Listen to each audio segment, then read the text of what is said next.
Just went on Sunday, October 14, 2018, your full length weekend video strategy session. For members of Market Chat subscription services regarding coming week in the markets of Monday, October 15th through Friday, October 19th, against the backdrop of the NASDAQ Composite Index quarterly chart. We like to look at this on the weekends, especially give you a bird's eye view for us for the trees perspective. Just at first glance, you could see this fourth quarter of trading, which began at the beginning of the month. It's red so far. Now, of course, we have the rest of October, November, December. That's an important point to keep in mind, especially if you think, and evidence so far technically, is that we're basically still in a long-term bull market, but we're correcting, right? A bull market correction in lieu of the end. In the beginning of a new bear market. Now, that may seem like semantics. We'll talk a little bit more about what that means, but 8,000 above on the NASDAQ, big round number, and big fat resistance so far. Again, we haven't been violently rejected on the long-term chart or anything like that. You look back to the NASDAQ.com bubble, turn of the century, that's what rejection looks like. 2007, that's what a rollover and rejection looks like, right? 2015 was choppy as heck, churning, annoying, frustrating to trade, but ultimately relatively shallow, and we resolved, of course, much higher.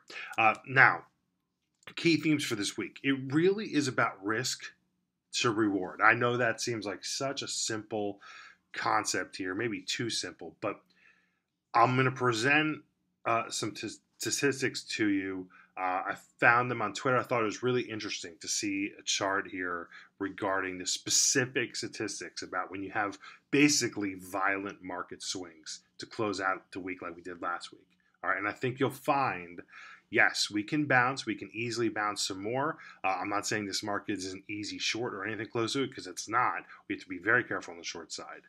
Again, especially if it's in point number two, if it's a top, meaning we topped out for a couple weeks, right? Or maybe into the midterm elections in November, as opposed to the big bad top where the bear claws come out and we're all running and hiding from the bear for a year or 3 years or something like that. A top versus D top. For now, we're going under the assumption it's A top until we see the technical evidence mount up in favor of that. And again, we'll talk about that some more. Precious miners did have their best week in a really long time. All right. Not only were they extremely strong on buy volume Thursday in a big market sell-off, but then Friday they dipped in the morning, and you think, oh, geez, here we go again. I was ready just to I wasn't going to throw in the towel on my IAG long, which is my only trading long right now, gold miner. But I was getting a little concerned with the morning weakness, and then they came roaring back. So that's nice to see. Let's see if that continues, acting much better, that group. Belly the earnings beast. Again, earnings season. Check, double check your earnings, please, for any and all your holdings. Prospective holdings, know your own risk tolerance. You can always consult me. Earnings often trump technicals. Big gap up, big gap down, regardless of the chart. So understand that. And I will cover your chart requests from the private Twitter feed at Chess Trades towards the end of today's video. Okay. Macro data, Monday the 15th, Friday the 19th.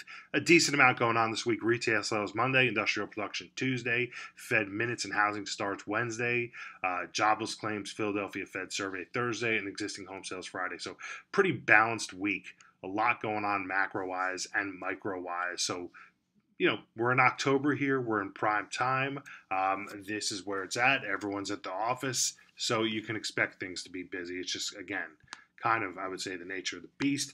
Earnings, courtesy earningswhispers.com, loaded this week. Bank of America Monday, Goldman Sachs Tuesday, Netflix Tuesday after the bell. All right, so we're just loaded all week. PayPal, Intuitive Surgical, Cliffs, this, that, the other thing. Please be sure to check and double check earnings. Again, you can always consult me there. Okay, again, overall, do you want to boil it down?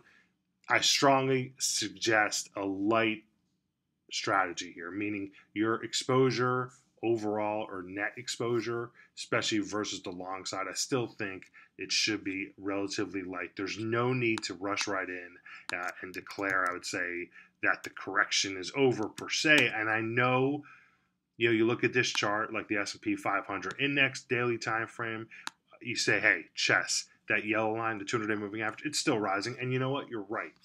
All right. These indices have not completely rolled over or anything like that. They suffered a harsh correction and they're oversold still. And yes, we could get a violent gap up, but that brings me to this point. Courtesy of at odds stats, I want to give credit where credit's due here. Basically, these are all the times since 1983 where we have a huge down day on Thursday on the indices, like we did this last Thursday, and then we bounce back about 1% on Friday. All right. The next day, meaning Monday in this case, right? These are the odds. So we get a nice blend. Basically, the market did okay for the most part. But those times 5 days out, okay, from Thursday, from this last Thursday, when we did go down, we were basically going down very hard. Now, again, some of these down days occurred within established bear markets. You can see 2008 during November, December, that period, which was towards the end of that bear market. So you have to keep that in mind. But this 2011 was a really sharp, fast market correction. So 2010 after the crash, the flash crash. So it is on the table. 5 sessions from last Thursday. I mean, according to history, the market could go down. And yes, we could go up 5 days higher from here. But look at the median bottom of the screen here, 0.3% vis-a-vis the medium max drawdown, 3.1%. Now, yes, it could all be for naught. And this time around, again, every moment in the market is unique, as I always like to say, quoting Mark Douglas, famous trading author of the book Trading in the Zone, which I recommend. But risk versus reward, I know I'm not typically going to lay into the stats with you, and I usually don't if you've been in the service for a while. But this evidence speaks to what we talk about. Wild price swings, and we've said this for a while here in the service, wild price swings, violent swings tends to be more friendly for bears than bulls. And yes, corrective downtrends tend to see the most spirited rallies. So one scenario you might see a sharp rally, if we get it Monday, Tuesday, which maybe rolls over and sets up perhaps another leg down. And then into that leg down, that may be a time, I think, to get, take a few more spots, take a few more dip buys. Now, on that note, I want to give 2 examples here. Let's say the trade desk is TTD. It's a really good growth stock. Now, obviously, it got hit the last couple of weeks like a lot of names. But you'd like to look for names into these markets if you do want to try to buy growth names on weakness. Here's what I like to do. You look for a chart like the trade desk where you have a pretty well-defined line in the sand. You don't want the name falling into this gap back from early August, right?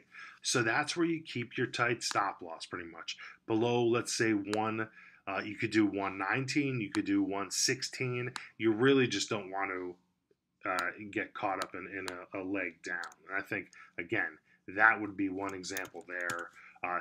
Pardon me, you look at, let me get the right ticker, Twilio, same kind of thing. They're actually pretty similar charts, right? They both came in hard. You don't want to suffer a full gap fill, so maybe you keep a stop below 70.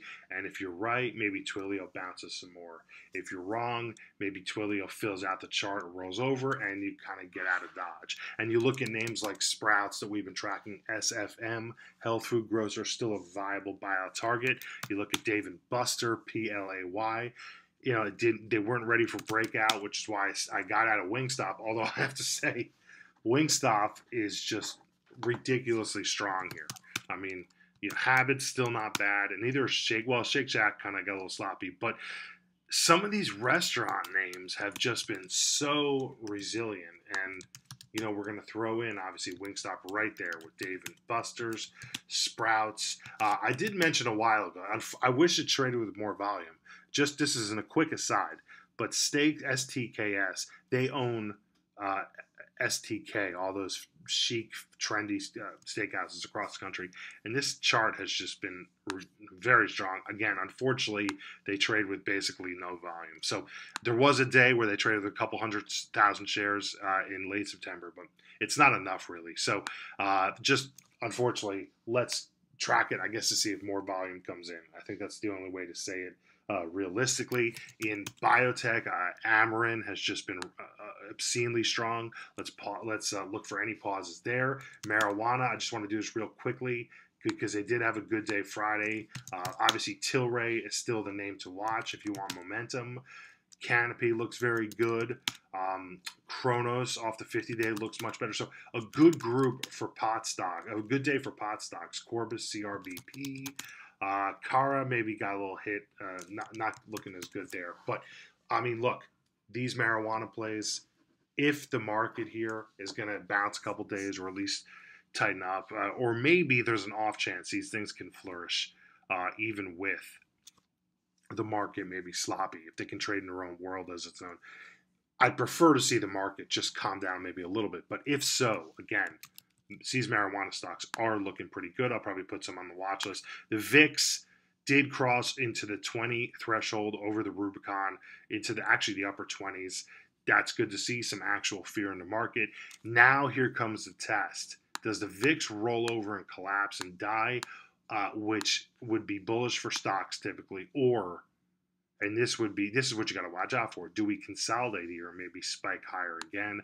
We'll track that for you. I don't want to get too caught up on it today, but we will track it for you, of course, in real time during the week, because I think that's much better to discuss things like that. Then, again, the indices, they're all giving you the same look, so I'm not really going to harp on it too much today. We know they're all oversold. We know they're all trying to bounce. The small cap bounce was uninspiring, but it may just kind of be a delayed reaction. I've seen that before where we gap up early this week. So keeping an open mind, keeping flexible with the indices this oversold is important because, again, you don't want to get caught trapping yourself short either. I still think Apple is probably due to correct maybe a little bit more. But again, I'm going to have to wait for my spot if I want to re-short it. Let's go and cover some FANG names here for Mary. Amazon, Facebook, Alphabet, Netflix. Netflix has earnings first and foremost this week. But look, Amazon overall is still in a strong uptrend, going back many years now, of course. I would say 1700 is shaping up to be kind of a major line in the sand below. Facebook still has its issues. It's sloppy. It can bounce. So can Alphabet. And again, Netflix has earnings. But obviously, needless to say, just like Square, a lot of these leaders kind of slipped onto banana peel. PayPal has earnings this week. Tesla is just too much drama to me to even look at trading. Booking also request for Mary. Unfortunately, very sloppy. Yes, it can bounce, but I think you got to keep a stop loss below 1750. Mary, Nike, Starbucks. Starbucks has to lose 55 again for me to short it. Nike's a better chart than Starbucks overall or long term, but I think it's got to hold 74 here, Mary. So look, a lot of these leaders, and that goes for Nvidia, slipped on the banana peel. Nvidia was holding up great, slipped on the banana peel, as it's known. And again, we have to really show patience because names which I like long term and I'm warming up to, like Dunkin' Donuts, you look at a Regeneron, which remember Charlie noted, Dunkin' Donuts, Carl noted. These are really interesting names, especially Dunkin' over 7374, but I think we have to allow for corrective periods. And a perfect example, Patrick. Remember, Patrick has been all over health insurance innovations, HIIQ. It's a great job by Patrick. I mean, look at some of the moves here, but even the best names typically are unfortunately going to get hit a bit or knocked around a bit, I would say, in corrective markets. And again, we just need to account for that. And look, if we get on these indices, the yellow line to 200 eventually sloping down and rejecting price, that obviously wouldn't be good, and that would be much more evidence of a new bear market underway. But we're not there yet, folks. Okay, we have bonds searching for answers. TLT, did bounce around last week. Stocks didn't really respond much in kind. And then gold and silver, is it a safe haven now? Is it working better? Again, my IAG, I think over 4 should run. Kirkland and Goro, KL and GRO, have been 2 pretty good gold miners. If the precious miners, if their rally continues, we can open up our game and look at names, I would say, which have been really beaten down and throttled and that kind of thing. But for now, just one toe in the water for me with IAG. I need to see follow through. I need to see that this rally in GDX holds over 1950, 1930 like it did Friday. Any dips below were bought. That's good, and we should be targeting to give you an answer here, 2150, 22, around there. Okay, so that's a clear target now, and if we don't make it up there, I think it's wildly disappointing and very weak. Crude and natural gas, I've not forgotten about these guys. Remember JM Cook, the NOG, Northern Oil and Gas. WHD Cactus into this dip, I think, is still pretty good. So there's still a bunch of names here, which we like a lot. Unfortunately, again, we're kind of beholden to a corrective market in equity. So I don't want to be too repetitive with that point because it's pretty obvious. But all of these names, Salesforce, Workday, they all have similar looks. They came in very hard. They're trying to bounce.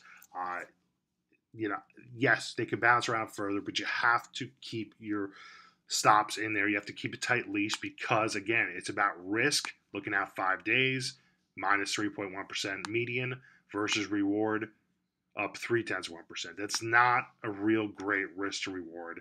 I'm sure you'd agree with me on the long side. It doesn't mean we're going to crash and burn because, again, a lot of these data points were during established rough markets, bear markets, but some of them were also, to be fair, during bull market corrections. 1998 comes to mind. So 2010 is in there. So just keep that in mind. This is a great market to get through with your capital and confidence largely intact. We all take little nicks here and there, but what I try to convey in this trading service more than anything else is if you can religiously keep those nicks just little flesh wounds, okay, as opposed to deep, troubling wounds, which require stitches and going to the hospital, everything like that, so to speak, financially, from a portfolio perspective, you'll be much, much better for it, and you will be in a much better position to pounce when things do turn for the better. And look, my working thesis, shall we say, would be here we are in mid-October, coming up on that midterm election.